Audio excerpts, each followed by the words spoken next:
Hi friends, మళ్ళీ మేము మా ఫామ్కి అయితే వచ్చేసాం. ఈరోజు మేము టమాటోస్ అయితే హార్వెస్ట్ చేయడానికి అయితే వచ్చామండి. సో కొంచెం ఏరియా అంతా మేము టమాటోస్ క్రాప్ అయితే వేసాం.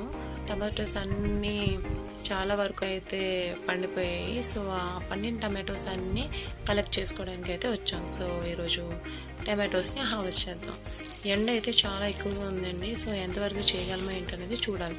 సో మీకు కనిపిస్తున్న ఏరియా అంతా టమాటోస్ క్రాప్ అండి. సో పదండి అన్నీ కలెక్ట్ చేసుకుందాం. సో మేము మ్యాక్సిమం అయితే ఒక 1 ఫుల్ బ్యాగ్ అయితే 1.5 బ్యాగ్ అయితే మేము కలెక్ట్ చేయగలిగాం. ఎందుకంటే ఎండ అయితే చాలా పీక్ లెవెల్లో ఉంది, చాలా ఎక్కువగా ఉంది. సో మా వల్ల కాలేదు. సో మళ్ళీ ఈవినింగ్ వచ్చి మిగిలినవి ఈవినింగ్ అయితే హార్వెస్ట్ చేద్దాం అనుకుంటున్నాం. So that's all for today's video. Have a nice day and thank you for watching.